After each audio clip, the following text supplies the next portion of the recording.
नून league के दो रहनुमा जो इस ब्रीफिंग से बाहर आए हैं और बात हुई है उनकी, शाहिद खाकान अब्बासी साहब, राना सनाउल्लाह। उसमें राना सनाउल्लाह साहब का ये कहना है कि हम ये मुतालबा करेंगे, बड़ी अच्छी डिस्कशन हुई है अंदर, लेकिन हम ये चाहेंगे कि कौमी असम्बली का इन कैमरा सेशन बुलाया जाए और तमाम मेंबरान उसमें शरीक हों और फिर हम उस पर बात करेंगे। सदीक साजिद, क्या इसका हम मतलब लें, क्या आप इसको कैसे इंटरप्रेट करेंगे?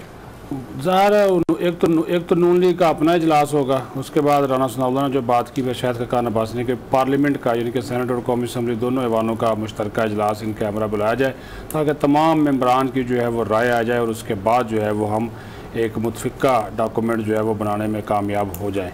तो इसके ऊपर अब ज़ाहिर है कंसेंसस अगर हो गया तो हुकूमत किसी भी वक्त जो है वो बुला सकती है।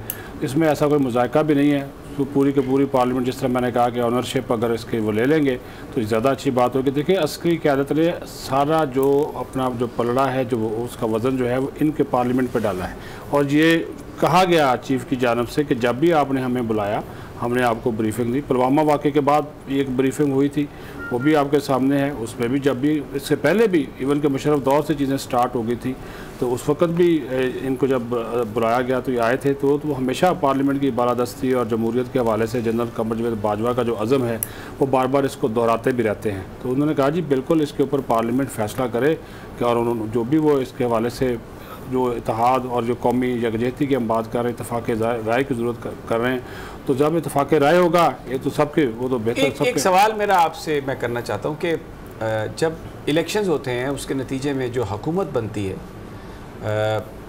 एग्जेक्टिव जिसको कहा जाता है, बहुत सारे फ़ैसले करने का इख्तियार उनको होता है। गवर्नमेंट जो है डिसीजन मेकिंग जो है वो पार्लियामेंट के पास नहीं होती।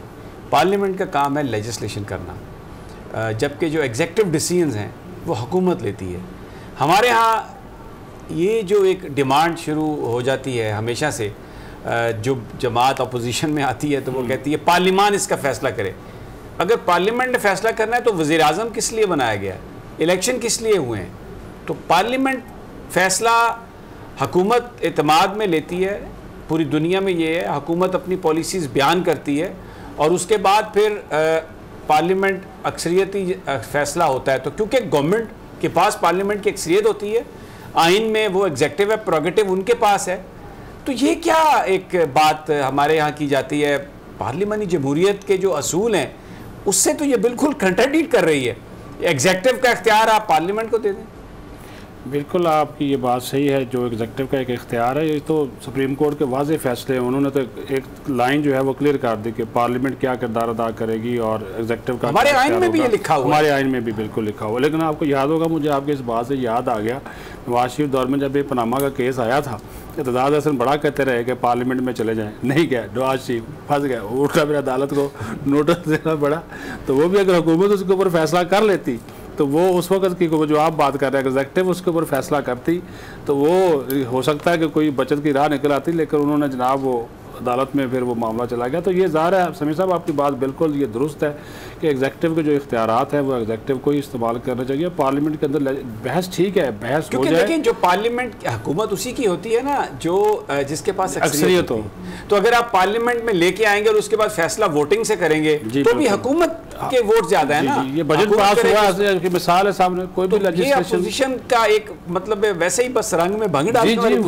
वो अलीना आप क्या कहती? सॉरी मैं देखिए, पार्लियामेंट के जो फोरम है उसके ऊपर डिबेट और डिस्कशंस तो होती हैं, लोगों की चीज़ें रिकॉर्ड पर तो आती हैं। तो मेरे ख्याल में अगर कोई ऐसी चीज़ डिबेट और डिस्कशन के जरिए अगर अपोजिशन है वो हिस्सा है पार्लियामेंट का, अगर वो डिबेट और डिस्कशन करना चाहती है, इसमें वो नहीं है। दूसरी जहाँ तक बात है शाहिद खाकान अब्बासी और राना सनाउल्लाह साहब की, आपको पता है ये किस कैंप में है? क्योंकि शाहिद खाकान अब्बासी के जो वज़ीर आज़म है वो तो नवाज शरीफ साहब हैं। तो मेरे ख्याल में शाहिद खाकान अब्बासी साहब ने और राना सनाउल्लाह साहब ने जो बात की है, there must be a reason. आगे आपको पता है कि कश्मीर के कैंपेन भी शुरू करेंगी मरीम नवाज साहिबा। अब देखते हैं ये जो अभी कहा जा रहा है कि इत्तेफाक राय है और हमें समझ आ रही है नहीं आ रही है, मेरे ख्याल में वहाँ से डायरेक्शंस लेने के बाद, एक पॉलिसी लेने के बाद फिर ही शायद ये जो डिमांड की गई है, जो मेरा कहने का मकसद है, शायद खाकान अब्बासी ने जो कहा है और जो राना सनाउल्लाह ने कहा है कि इन कैमरा दोबारा बुलाएं और सबको करें, मेरे ख्याल में वहाँ से डायरेक्शंस आएंगी, वहाँ पे सवाल होंगे और उसके बाद जो हतमी चीज़ें आएंगी इस ग्रुप की तरफ से, वो मुझे लगता है जो मरीम नवाज की इलेक्शन कैंपेन होगी ना और वो जिस तरीके से चलाएंगी वो उसमें ज़्यादा मुझे लगता है क्लियर। इसमें और उसका एक रीजन और भी है, मुझे मुझे एक और बात करनी है। जैसे कि आपने कहा ना इमरान खान साहब ने जो है वो डाकू नहीं कहा, कुछ भी नहीं कहा। देखिए इमरान खान साहब जो है ना आज भी जब इंटरव्यू देते हैं ना तो ये कहते हैं चाइना का जो अकाउंटेबिलिटी का निजाम था ना वो बड़ा अच्छा था। जब वो ये बात कर जाते हैं तो डेफिनेटली बहुत से लोगों के पांव के नीचे से जमीन निकल जाती है। तो ये जो सारी चीजें हो रही है तो गलत बात नहीं है ना, अकाउंटेबिलिटी तो होनी है ना, चोर को कैसे छोड़ देंगे? स्लो तो हो गया है बट अभी बहुत सी चीजें सर होती हैं। ये जो आता है कि शायद बैकडोर कोई चीज बादशाह हो गई है, इस वजह से खान साहब डायरेक्ट नाम नहीं ले पा रहे। ये जो अलीना ने बात की है, नून लीग की अपनी पॉलिटिक्स जो है वो प्ले आउट कर रही है इसमें। राना साहब का बयान और शायद खाका नवासी का पार्लियामेंट के इन कैमरा सेशन बुलाना कोई ऐसी बड़ी डिमांड नहीं है, हो भी सकता है नहीं भी हो सकता, लेकिन ये ये ग्रुप बंदी तो है ना जी। एक हार्ड लाइनर्स ग्रुप है, एक सॉफ्ट कॉर्नर रखने वाले जो लोग हैं वो मौजूद हैं जी नून लीग, इसमें तो समी साहब कोई शक नहीं है। और शायद खाका नवासी उसी कैंप का हिस्सा है। ज़ाहिर है बात तो अब की जाएगी मियां नवाज शरीफ से, शहबाज शरीफ साहब खुद भी सारी सूरत हाल उनको बताएंगे कि आप क्या करना है। और फिर आपको याद पड़ेगा एक इजलास कल या परसों हो सकता है जिसमें मियां नवाज शरीफ वीडियो लिंक के जरिए सारे सूरत हाल इन अरकान से मालूम, मौलाना असद महमूद और मौलाना गफूर हैदरी जाके मौलाना फजलुर रहमान को भी बताएंगे। और मौलाना अभी बिल्कुल एक जख्मी शेर की तरह बाहर बैठे अपने जख्म चाट रहे हैं आज कि मैं वहाँ पर पार्लियामेंट में आज अस्पताल से डिस्चार्ज हो गए। वैसे वो सेहत उनकी अब बेहतर हो रही है, अस्पताल से उनको आज अल्लाह ताला उन्हें सेहत दे, खुदा उन्हें। क्योंकि 5 तारीख को इजलास भी उन्होंने रखा हुआ ना, PDM का सरबराही इजलास, और 5 तारीख को APC भी है। तो आपको लगता है कि ये जो बयान है ये थोड़ा इंटरनल जो पॉलिटिकल है अभी, क्योंकि इसने अलीना ने ये कहा कि वो आज़ाद कश्मीर में भी मुहिम चलानी है, तो उसमें शेड्यूल जो आया है उसमें 10 दिन मरियम नवाज साहबा मुहिम चलाएंगी। तो शहबाज साहब वहाँ पर तो मुझे लगता है कि कश्मीर में कैंपेन के हवाले से तो आउट हो गए हैं। मरियम साहबा को उनका शेड्यूल नहीं आया, शहबाज शरीफ का मरियम का ही आया। कमर में बहुत दर्द, मैं अलीना की इस बात से इत्तेफाक करता हूँ कि हो सकता है कि कमर दर्द की वजह से बना जाए। पहाड़ी इलाका है, वो शायद ट्रैवल करना पड़े उनको, जीप शीप में बैठते हैं तो मैं आपकी बात से इत्तेफाक करती हूं, झटके लगते हैं तो वो कमर ऐसा जो बंदा जो है ना वो। अच्छा, लेकिन एक और मुझे बात बताएं आप सदीक साजिद साहब, वैसे भी शहबाज शरीफ साहब स्मूथ चलने वाले लोगों के साथ ज़्यादा चलना पसंद करते हैं। वो जो ज़रा ऊंची नीची राहें हैं वहाँ पर वो समझते हैं मुनासिब नहीं है चलना, उम्र का तकाज़ा।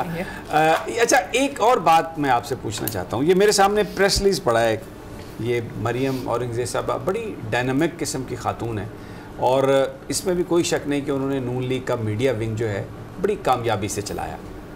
मतलब एक अकेली खातून ने तमाम जो दूसरी सियासी जमातें, अगर मैं ये कहूँ कि उनको आगे लगाया हुआ है तो गलत बात नहीं है, लेकिन कभी कभी थोड़ा झोल उसमें मैं देखता हूँ आ जाता है। मसलन ये प्रेस रिलीज़ है मेरे सामने जिसमें उन्होंने ये कहा कि फजलुर रहमान साहब ने शहबाज शरीफ साहब को ख़त लिखा है, टेलीफ़ोन किया है और उनके ब्रादर, यानी लिखा हुआ ये है कि मौलाना फजलुर रहमान ने शहबाज शरीफ से उनके तायाजाद और बिरादर निस्बती मियाँ तारिक शफ़ी के इंतकाल पर ताज़ियत और अफसोस किया।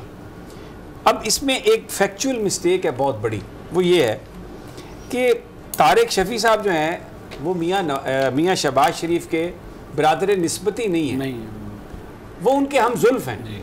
क्योंकि जो शहबाज शरीफ साहब की जो अहलिया हैं नुसरत शहबाज साहबा, उनकी जो हमशीरा हैं वो तारिक शफ़ी साहब की अहलिया, तो वो इस रिश्ते के हवाले से वो उनके हम जुल्फ़ हैं। अच्छा, ये पूरा पाकिस्तानी मीडिया भी और नून लीग भी उनके जी बिरादर निस्बती और उनके कज़न और पता नहीं क्या क्या, वो बिरादर निस्बती नहीं हैं। और ये जब मुस्लिम लीग नून के तर्जमान की तरफ से ये बात आएगी तो मुझे ये बड़ी हैरत है कि मरियम साहबा को भी नहीं पता या उन्होंने पता लगाने की कोशिश भी नहीं की कि रिश्ता है क्या।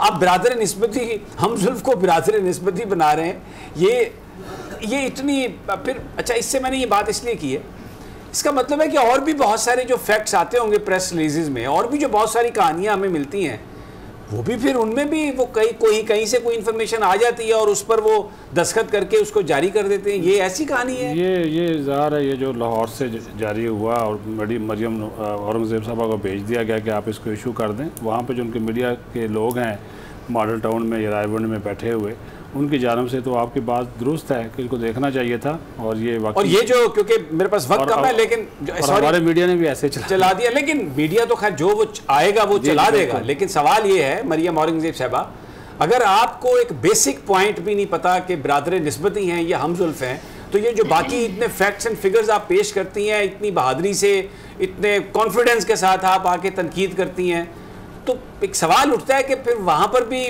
कोई ना कोई हो सकता है, कभी इसका चांस तो है कि झोल हो सकता है। ये आपकी क्रेडिबिलिटी के लिए बेहतर नहीं है, क्योंकि आप एक वाक़तन आपने बड़ा बेहतर अंदाज में नून लीग की जो उनका जो ये शोबा इत्तलात है उसको चलाया, बड़ी कामयाब आप तर्जुमान है मरियम साहबा की। लेकिन ये एक चीज़ आपके सामने आपके गोश गुजार है, अभी मुझे नहीं पता आप इसका क्या करेंगी कि आप बिरादर निस्बती, हमजुल्फ, ये दो मुख्तलिफ रिश्ते हैं और बड़े डिफरेंट हैं, और सरकारी तौर पर अगर आप प्रेस रिलीज जारी करके उसमें ये बात आप करती हैं तो मेरा ख्याल है कि क्रेडिबिलिटी का इशू ज़रूर पैदा होता है।